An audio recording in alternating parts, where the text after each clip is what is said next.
Do I believe Meghan really believes she's psychic? Of course not.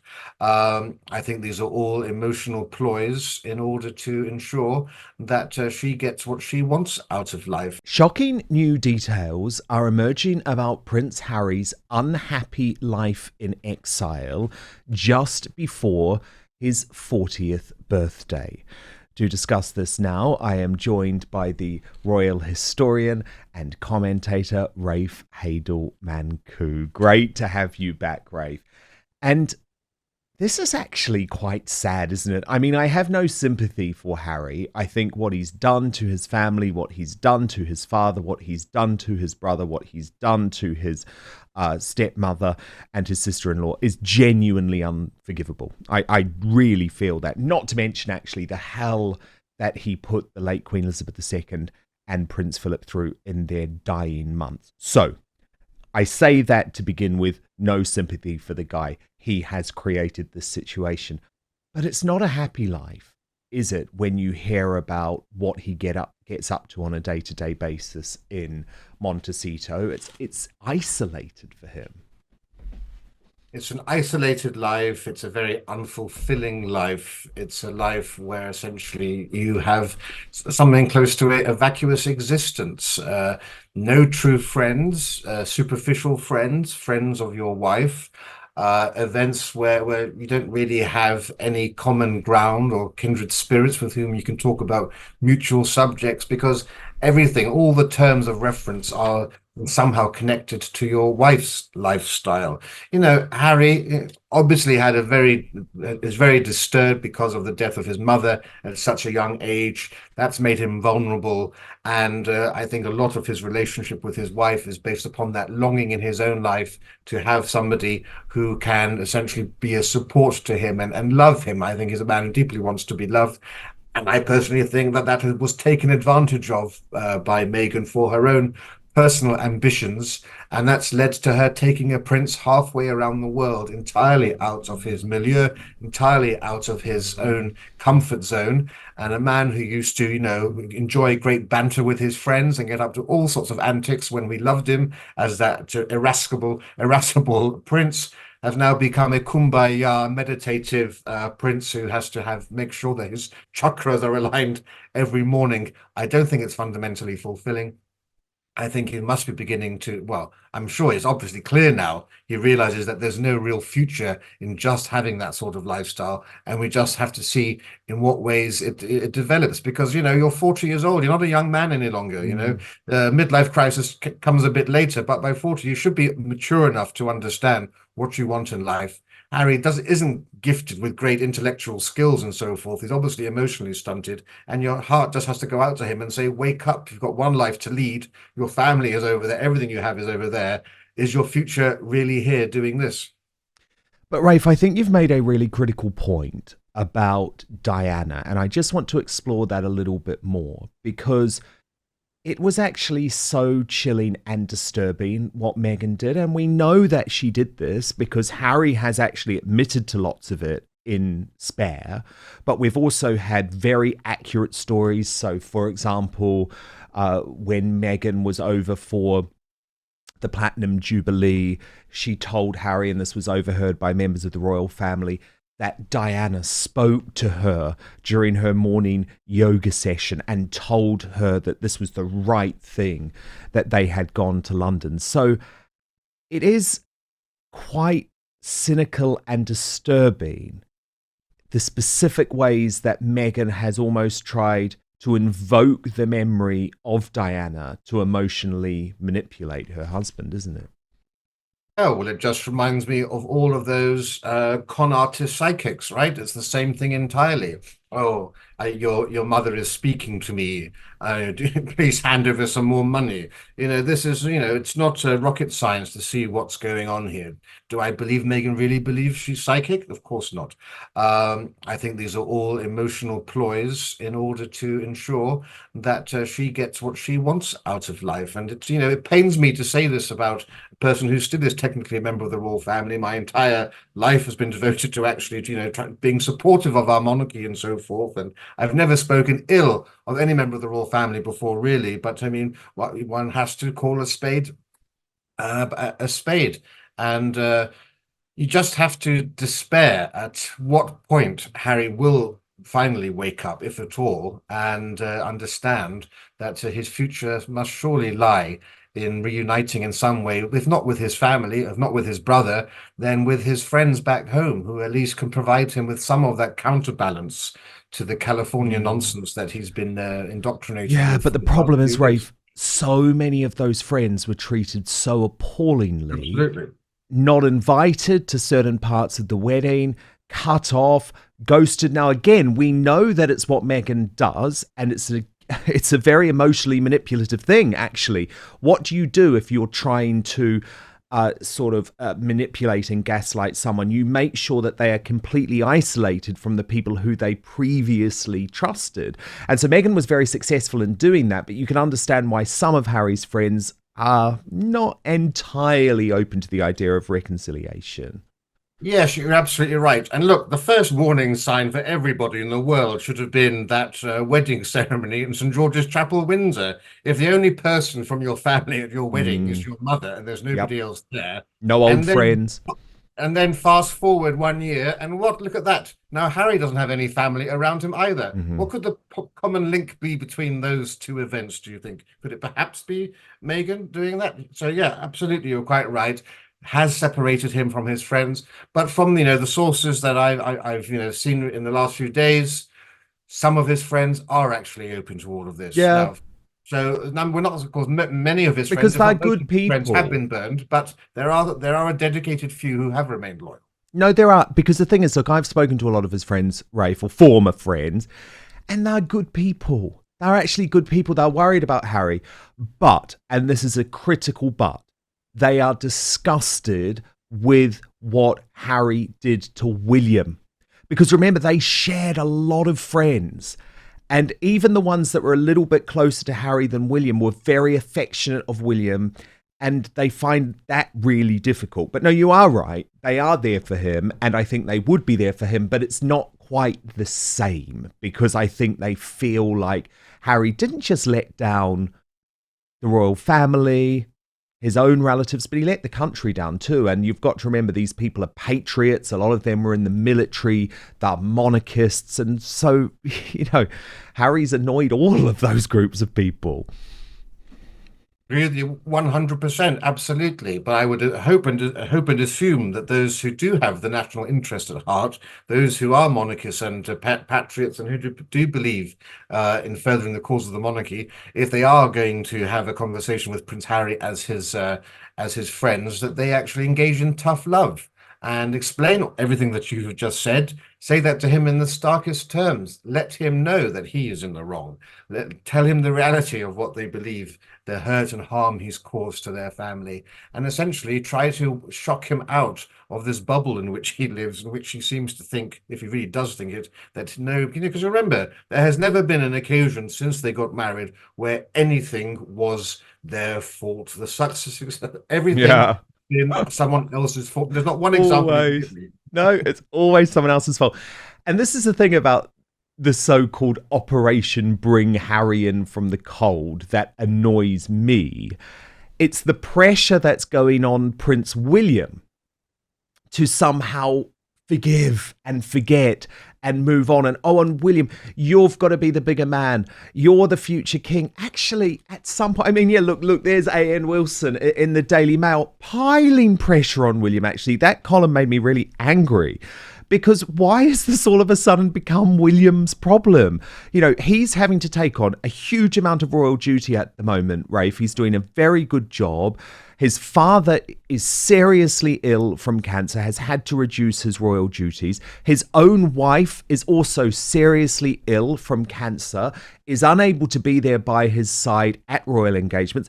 Because of Catherine's treatment, he's also had to pick up a huge amount of slack in terms of increasing his work behind the scenes, the stuff that really matters to him, Rafe, like taking the kids to school, helping with their homework, all of that stuff that we don't see, but is actually increasingly important to William and actually always has been. And there's all of this pressure on him now to try and reconcile with Harry and Meghan. It's like, no, he's got much bigger fish to fry. Yes, imagine trying to spin all those plates Hmm. and then have to deal with your the brother who has hurt you so bad. I quite agree with you. I think there's as much pressure or an even more difficult position that His Majesty is in because, of course, Yeah. he loves both of his son. I'm sure, as I said before, that he would like to have a prodigal son moment with Prince Harry, who will come back after being estranged and be welcomed in.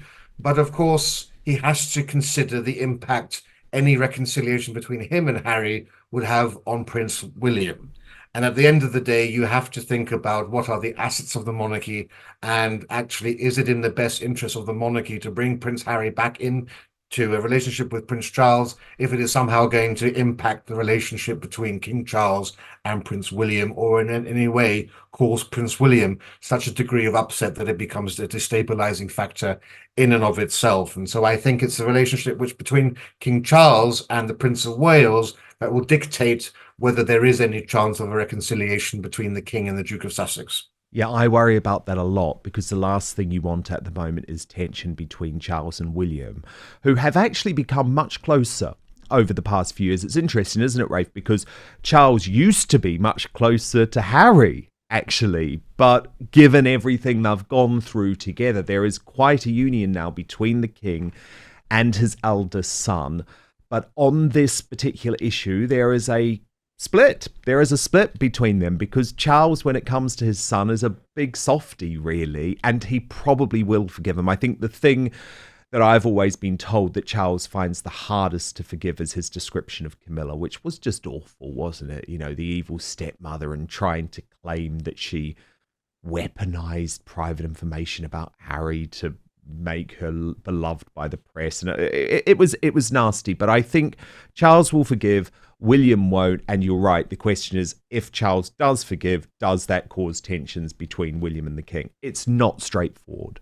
But all right, guys, it is the best time of year because football is back. We're talking Premier League in the UK, in the US, NFL Sundays and college football Saturdays. And with that comes the glorious grind of fantasy football lineup. So this is where your inner manager comes alive, setting the perfect fantasy roster, screaming at your TV and making last-minute waiver moves that either make you a hero or the guy everyone ridicules in the group chat. But listen, while you're over there making sure your fantasy team is dialed in, don't let your personal grooming become the guy that gets left on the bench. Let's be honest, nobody wants to fumble their grooming routine, and that's where Manscaped's Performance Package 5.0 Ultra comes in, acting as your all-in-one grooming playbook.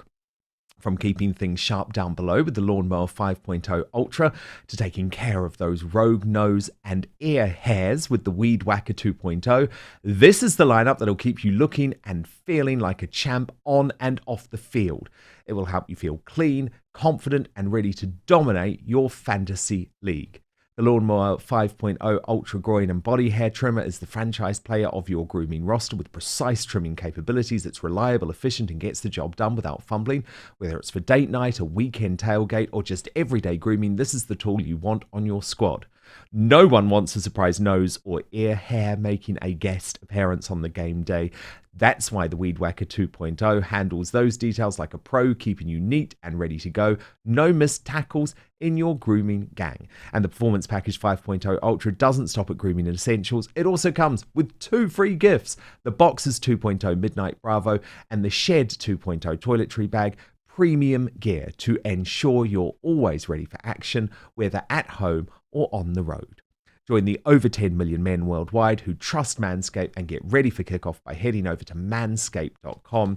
Use the code OUTSPOKEN for 20% off and free shipping. Trust me, you'll be drafting the real MVP of grooming this season. www.manscaped.com. Use the code OUTSPOKEN at checkout for 20% off and free shipping. Stay on top of your grooming gang and be ready for anything this season throws your way.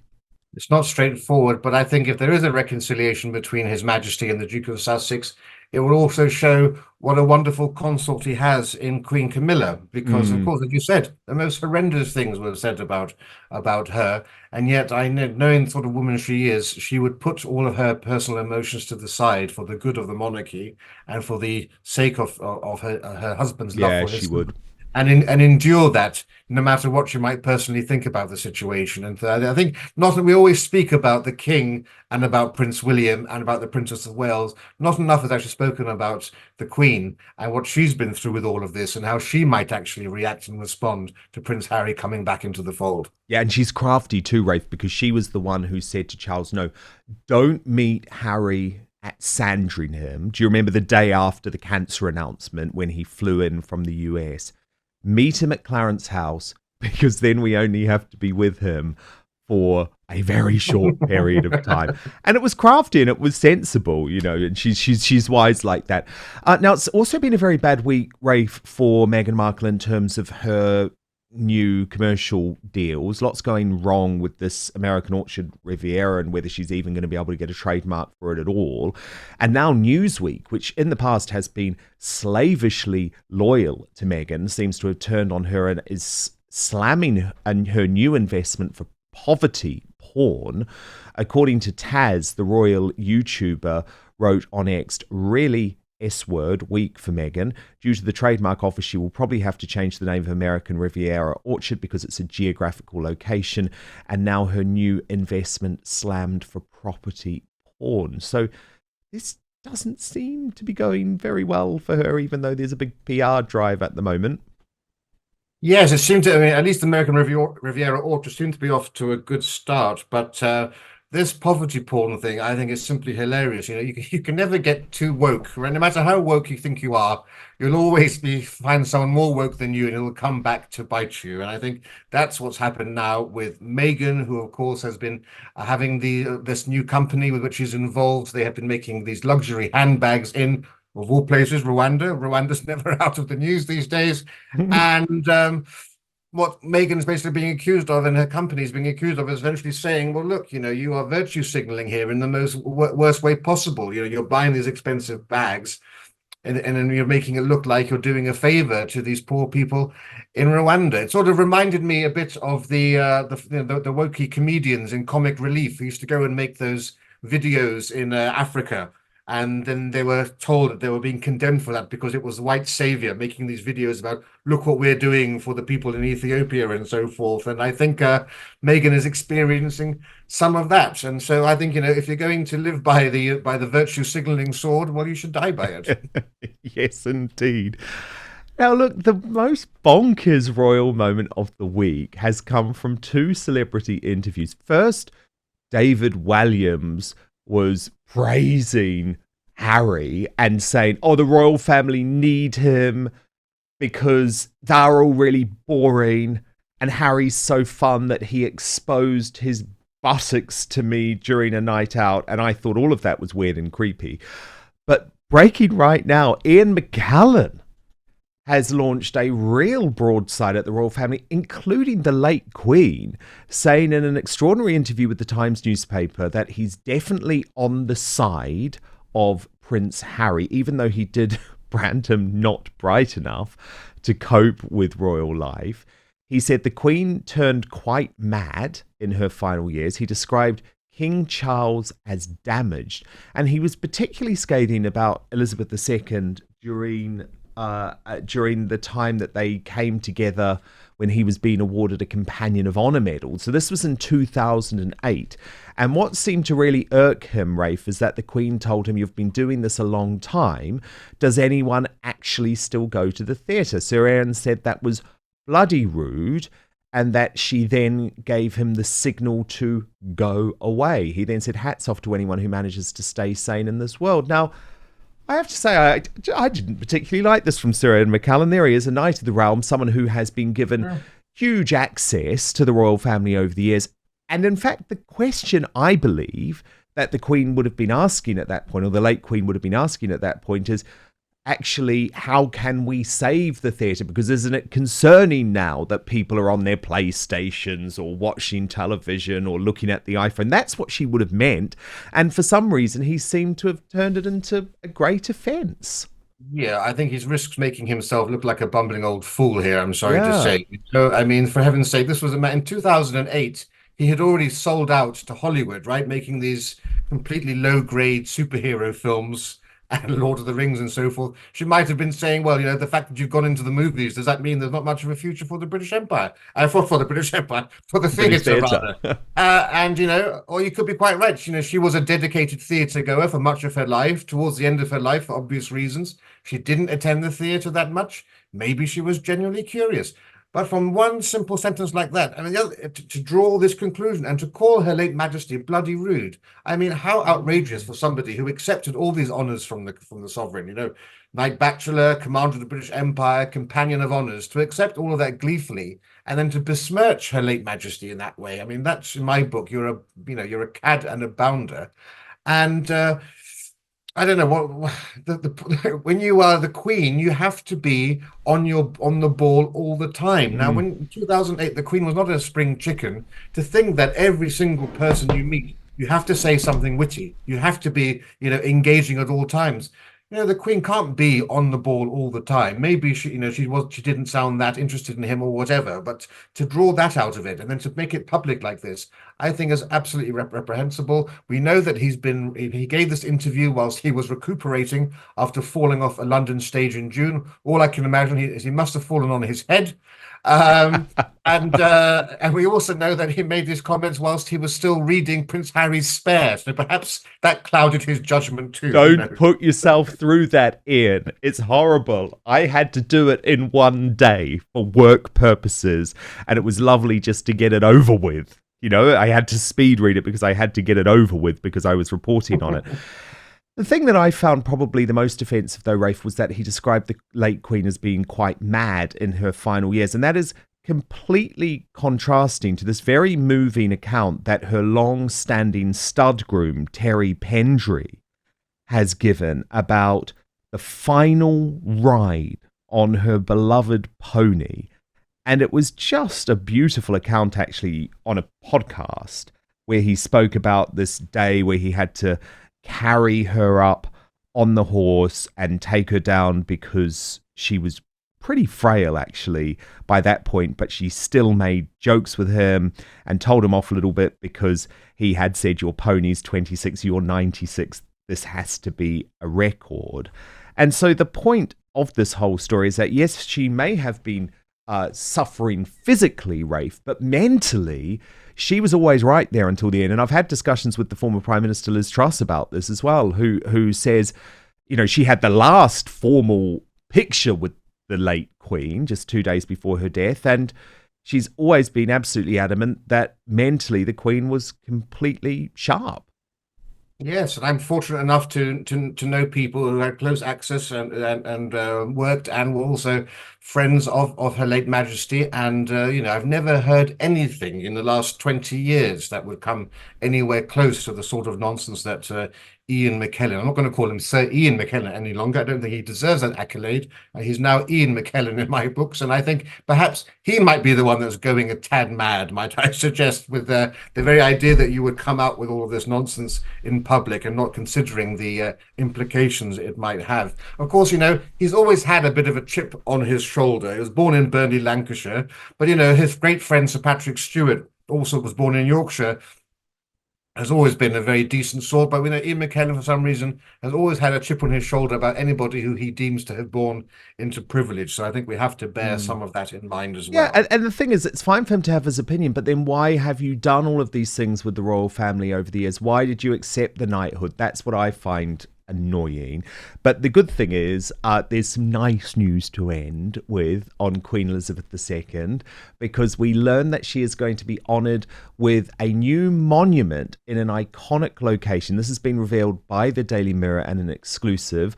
The sculpture of Elizabeth will be open to the public in 2026 to mark what would have been her centenary year, and it will be in St James's Park in London. So I personally think it's a shame that Sadiq Khan, the failed mayor of London, didn't want to permanently give over the plinth in Trafalgar Square to the Queen. To the late Queen. I don't know why he didn't want to do this, but this feels like a good option too, Rafe. Do you agree? To a degree, I'm with you on that. I think Her Majesty deserves more than just a statue, however, Yeah. because we have to think of Her Majesty along the lines of Queen Victoria, even not greater than Queen Yes. Victoria. Queen Yes. Victoria has the Victoria Memorial outside Hmm. Buckingham Palace. Her consort, Prince Albert, has that magnificent Albert Memorial outside the Royal Albert Hall. And I think that there needs to be a Queen Elizabeth memorial on a similarly grand scale. I haven't seen the dimensions of this statue, but a statue in and of itself wouldn't be No, the I scale of totally that. agree. It's not enough. And it shows you, doesn't it, something about our ambition. And can't we actually say, we are great and we are big and we are still British? It would be such a brilliant tourist attraction. There's so many reasons to do something big. I hadn't actually thought of it in that way, Rafe, but you are completely right. Because if there is one figure who can bring us all together in a way where there's never going to be criticism like Winston Churchill, for example, it is Queen Elizabeth II. A pitiful statue will not be good enough. You're right. It needs to be bigger. And I hope the statue's beautiful, but you know what I'm saying. Yeah, I agree with you entirely. And there's Well, no, plenty you of space. changed my mind because I just hadn't thought of it like that. We need to go big. Yeah, and there's plenty of space in our royal parks, if not in one of our other squares that we have and so forth. There's plenty of space. There's no reason that it can't be done, and no reason we can't have both. Though we can always have a statue of the. For heaven's sake, there are so many statues of Queen Victoria in London alongside the Victoria Memorial. It's not one or the other. We could easily have one of both. There are two statues of Shakespeare that I can think of off the top of my head. Anyway, several of Churchill. There's no reason we can't have a plethora of memorials and monuments to our longest reigning sovereign, Her late Majesty Queen Elizabeth the Great. Oh, Rafe Hadelmanku, it has been an absolute pleasure to have you for the entire show today. And you're on YouTube now too, right? Yes, Rafe Hadelmanku. It's very easy to find me on YouTube. Do join for some of my more sensible and some of my crazier interactions with people who want to debate some of the cultural issues. It's entertaining, if not to put it mildly, in some of these occasions. Thank you so much for watching Dan Wootton Outspoken. Please do subscribe if you want lots more clips and interviews like that. Plus, if you want to watch our totally uncensored after show, then visit www.outspoken.live.